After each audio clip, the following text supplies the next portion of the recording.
I'm going to talk about the church era right now, but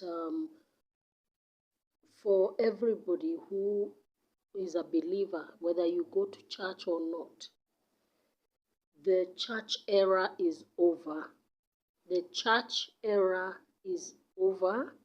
The church era is over. So, at some point, God gave us Ezekiel chapter 9 to give us an example. To give us a reference of what he was talking about. Because right now, he says his presence is no longer in the church buildings. The places we call churches, the places of worship, formal worship that people call churches or go to fellowship, the presence of the Lord has already left the buildings. The presence of the Lord has already left the corporate congregations. The presence of the Lord has already left. And he says his presence, his spirit right now is no longer in those four walls. Okay? It's in people's houses. It's in places outside where people are meeting. Outside, even in the streets and wherever. His presence has left the building. Okay? Just like when the curtain tore from top to bottom at Jesus' death. Okay? The time Jesus died. The same way it tore, and what was separate, what only the high priest could access, now was able to be accessed by everybody. Okay, the Holy of Holies, it was able to be accessed by everybody. So now, even in this era, it's another tearing of the curtains. Okay, what now? What monopoly the church thought they had with God, with the presence of God. Now he has left. He has left the building. Now anybody can access him. Anybody can access him, whether you're from a different religion, whether you're an atheist, whoever, whatever. Okay? So now it's another era, and that's how God is doing it. So he told us that his spirit is no longer in the churches. It's in people's houses, even where people are meeting in the streets and anywhere else informal. Okay? And it's in people's hearts, especially in people's hearts, for those who are listening. Okay? It's his spirit is in people's hearts, those who are listening. And when I tell you those who are listening, as I've said, it doesn't matter whether you're a Christian in this time. Right now, the Lord is speaking with everybody. Not that he has not before, but now it's in an increased way.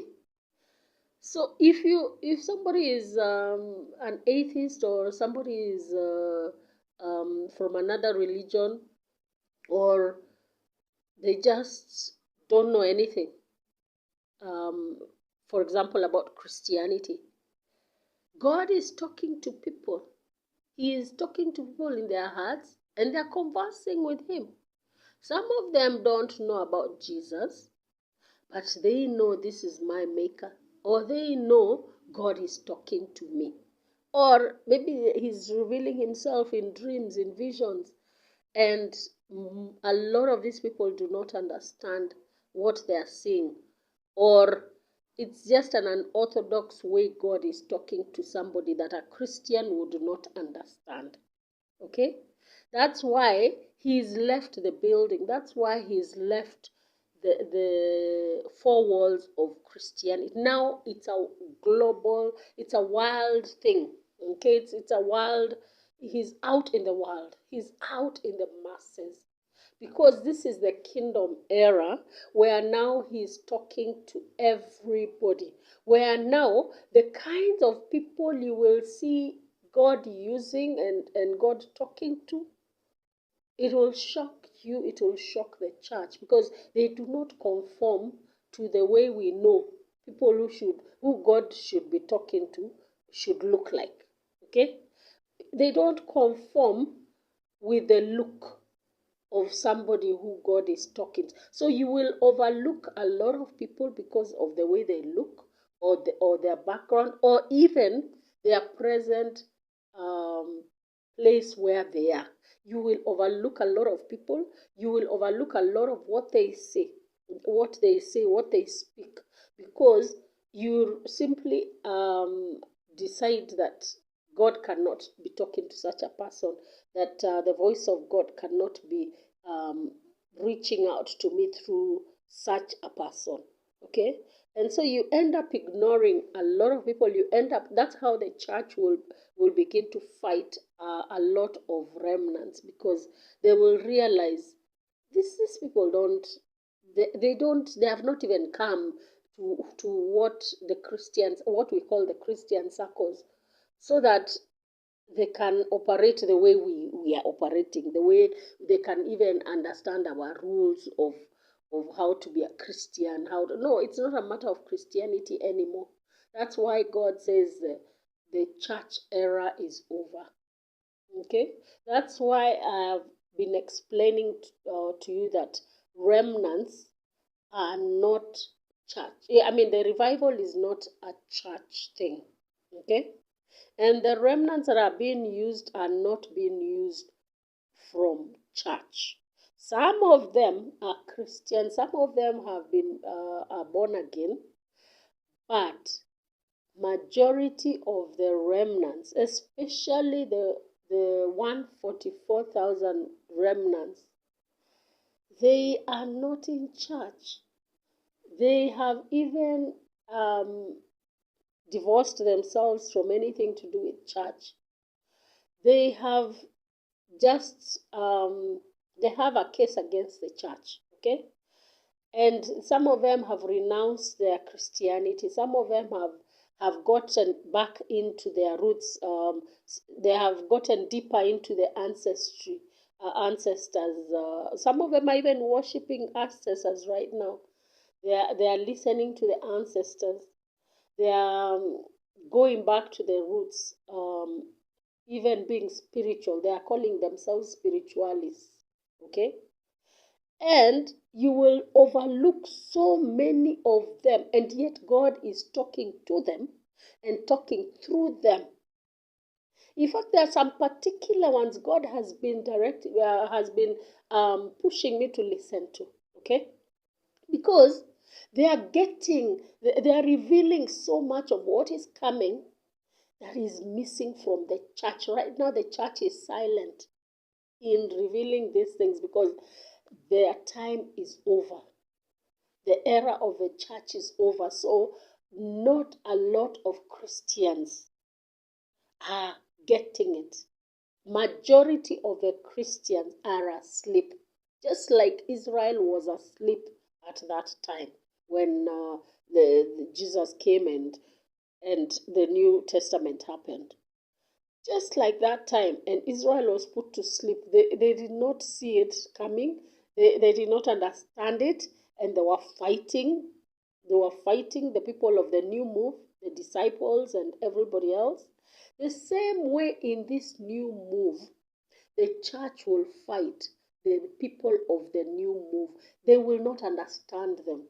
They will not, and every new move that happens over the years, every new move, even in Christianity, the people of the new move are never understood by the people of the old move. Okay, and I think I've shared that many times. People of the old move usually are the ones who end up persecuting the new move people, whether it's a revival that is happening or whatever it is. The old move, I call them the old guard, are the ones that keep fighting the new move people. So the same thing will happen here. The church will fight the people that are carrying this new move, that are going to be released by God, because they don't look like people of like the way church knows people who are being used by God should look like, or talk like, or behave like. No, they don't look like. Right now, when you look at them, they won't even look like they are that kind of person. Okay, so a lot of people will misunderstand them. They are very misunderstood even right now, because a lot of people will call them mystics. And mystics, when Christians talk about mystics, they talk about it in a negative way, and it's not a negative thing. Mystic is somebody who is simply spiritual. They are simply, mysticism is actually connection with the divine nature, or divine, like now God. Okay, God is divine, so they are simply, they always, anyone who thinks about mysticism always thinks it's a negative, it's a demonic thing. The dictionary does not tell us it's a demonic thing. Okay, even God, when he's dealing with divine things, he is not being demonic. It's just that it's a spiritual thing, a spiritual angle. People who are working in the spiritual, and communicating with the spiritual beings. That's what mysticism means, connection with the divine nature. Okay, so right now the church is the one that is fighting a lot of these people, because they believe they are operating in the demonic, because they don't understand it. They don't understand this new wave that is of God. Okay? So, and another thing, God is not talking to the old God. Is not revealing these new things to the old God. He's revealing to these new people. Okay? So, there's a scripture in Isaiah 43 that talks, I can't remember which verse, it talks about that God is doing a new thing. Behold, I am doing a new thing. If it was, let me try and look for it. So it's saying that, remember, I think it's verse 18. Yeah, I've gotten it. 18, verse 19. It talks about, remember not the former things, neither consider the things of old. Behold, I will do a new thing. Now it shall spring forth. Shall you not see it? Shall you not know? I will even make a way in the wilderness and rivers in the desert. Okay, so the Lord began to give us this verse. He's doing a new thing. This verse of chapter 43. And he kept telling us he's doing a new thing. He's not doing it in a way that we know it, in a way that we have gotten used to. Otherwise, it would not be a new thing. It will not be a new way he's doing things. Okay? His principles are the same. They operate in the kingdom principles. They are operating the same way as Christianity. Okay? But now he's saying it's a new move. The church era is over. Now it's a kingdom era. Okay? Now it's a kingdom era. That's why it's not just Christianity, and that's why I spoke even in the in the video that where I was trying to explain who are the remnants, the 144. Or rather, who are the remnants, not just the 144. I said that, to me, the way I understand it, the remnants are a combination of two groups. Okay, the Christian group, or rather the Gentiles, and Israel being brought together. That's what I believe. Okay, and that's why somebody was gave me the chapter, Revelation chapter 11, and what I know about that verse is about the two witnesses, and the candlesticks, and just a moment. Now, chapter 4, verse 4, it talks about there being two olive trees and two candlesticks. So, in the same book of Revelation, candlesticks are described as the church. Okay, when John started getting revelation and messages to the seven churches. Okay, so they were being called candlesticks. And in the Old Testament, olive trees represented Israel. Okay, Israel was represented as olives. Okay, So when the way I understand it about the candlesticks and the olive trees as the two witnesses is the church and the and Israel are being brought together. They are going to operate together as one. Okay, that's why the 144,000, and that's why the Gentiles.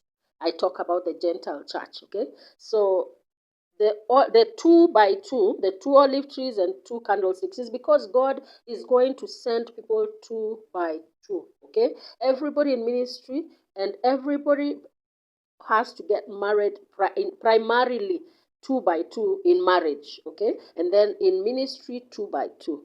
That's how I understand it, and that's how so far God has revealed that much to me. Maybe there's another different angle to that chapter, okay, and that's why there are two witnesses, okay, because in everything, every ministry will be required a minimum of two people, a minimum of two people. Either you're married, and not just either, you are married. When you go for ministry, you have to be married. And then whoever you're going to be partnering with in that ministry, because you can have different ministry partners depending on what you're doing, you will need to be not less than two people, just like Jesus sent his disciples two by two. Okay, so I have spoken this so much, but I think the Lord is pushing me to keep explaining, to keep sharing it, okay? Because not everybody has listened to the other recordings, and not everybody is getting it, especially those who are in church who are denying these things are happening, okay? So the church era is over, and now it's a merging of the church and the church as in the people, not the buildings, okay? And another thing when I'm talking about the church era is the four walls, the buildings are no more. The Lord will completely destroy the fellowship. It has been infiltrated by the enemy. It has been infiltrated by people with selfish gain, with selfishness, and with witchcraft and what have you. So he's going to take away everything we think represents church. That's why he's shaking everything. He's shaking the world. And it all began during COVID, because that's when the churches, for the first time, governments closed churches. Governments closed churches in the guise of pandemic. Now, there are more things that are going to be released that will cause there to be lockdowns. And even now, when the churches are closed, most of them will close permanently. And he told us even those that are not going to close permanently, or rather, even if they are still standing, even if they are still calling themselves churches, they won't have people. Even as the churches will not have people, the Lord is going to start his own church again. Okay, that's why the mixture, these remnants are a mixture of the 144,000 of Israel and the Gentile remnants. So what will happen is that even those who don't know God, even those who've never seen God, even those who have never worshipped this Christian God, or rather the God Almighty, they will have an encounter with God, with Jesus, like Paul's Damascus encounter with Jesus. That's what will happen to a lot of remnants. That's how they will be converted. Okay? There are remnants already, but some of them don't know Jesus. They have never met Jesus. They are in the Muslim world, they are atheists, and all that stuff. So, what will happen is, again, I'm explaining, they will have a Paul kind of, a Damascus kind of encounter with Jesus. Just like the Muslims have been seeing Jesus in their dreams and they get converted. So a lot of them, right now, probably even some of them have already started doing it, having those encounters, and they're probably become part of the hidden church. Okay? So a lot of things like this will happen. And another thing why the church era is over is because God is actually chasing his people out of the four walls. Okay, as I've said before, because now the church is without walls. That's another expression he kept telling us before.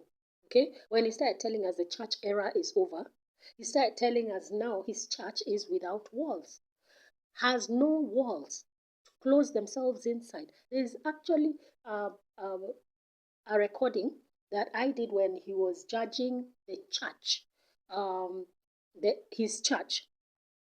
I don't know if it's a recording of this year or last year. And he kept saying that we the church has hidden its light within the four walls. Within it's like a bowl that has covered them. Like now the New Testament tells us you cannot light a lamp and hide it under a table, under a bushel. Okay. And another expression, another verse is that a city on a hill cannot hide its light, or something like that, But the church has hidden its light within its four walls. So these four walls have become like a bowl, have become like the bushel that has hidden the light.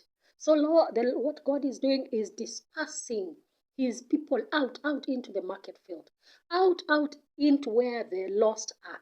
The lost are not within the church. And even if there are some that are lost within the church, they have gotten opportunity to hear the word and hear the word often. And if they have not been converted, God says, time is up. Time is up. Time is up. There is no other chance. Okay? So now he's giving a chance to those who are now in the world, who are lost, who have not wanted to be part of this church, church community, church fellowships, because of one thing or another, or they have just been put off by all the theatrics in the churches. They have been put off by the powerlessness in the churches. They have been put off by a lot of things that leaders are doing that are just demonic. Okay, especially if it's somebody in the demonic, and you're ministering to them to become a Christian. They look at you and they're like, what's the difference between what I do and what you do, or what your leaders are doing? They are basically doing witchcraft, the same thing I'm doing. So what's the difference? Why should I change gods for yours? Okay, so they have really given our God a bad name. They have given the name of Christianity a bad name. And also look at what Jesus used to do. He hardly used to sit in the synagogue to preach or to teach. Okay, very few times. Many are the times he's found outside, among the sinners, among the wicked, among the lost, ministering to them, healing, driving out demons, prophesying, teaching.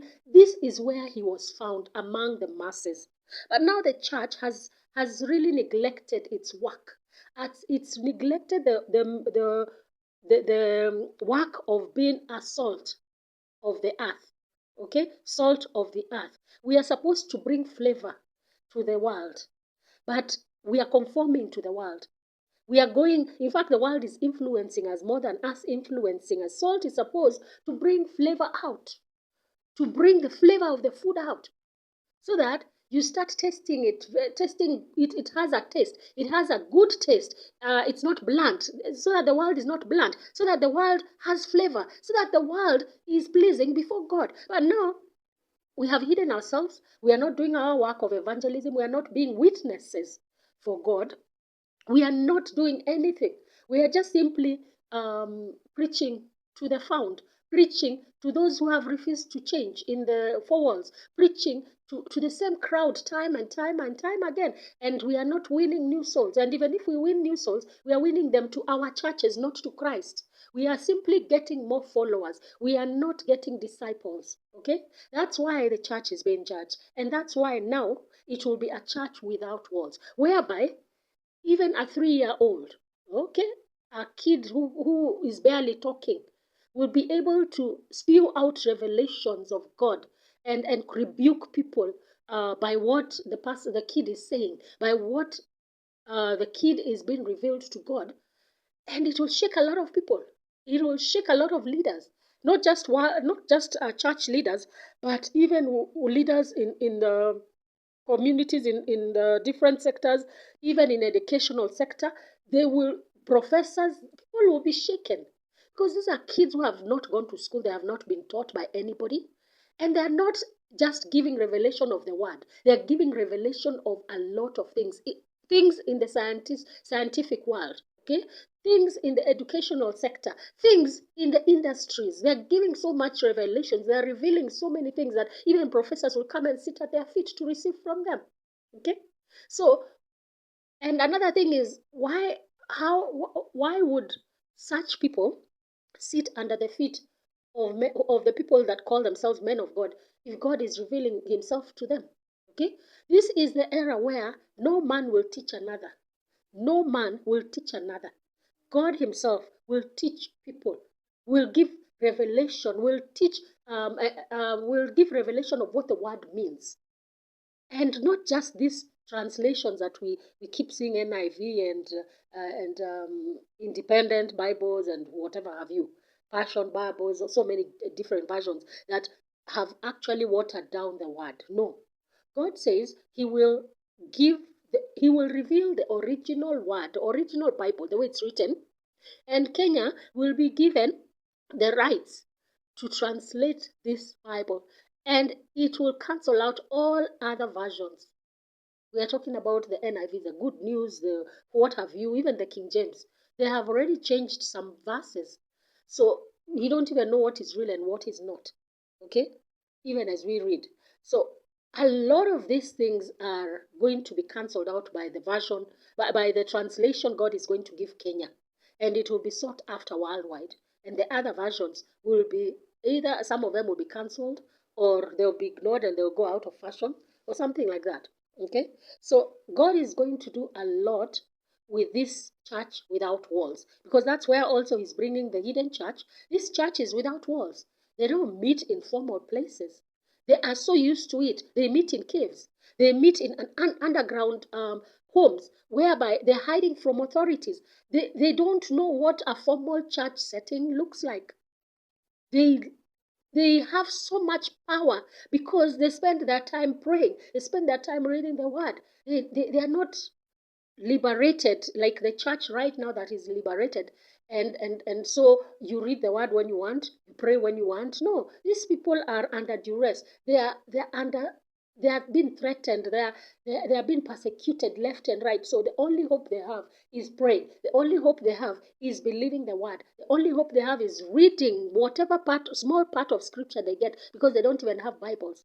So they memorize whatever scripture they have. After you memorize, you give to the next person to memorize like that, like that. But now look at the church now, the independent church of the Western nations and African nations. We are so independent that we don't really know what the word says. We are not even walking. We are not walking in power like the hidden church. So that's why church era is over.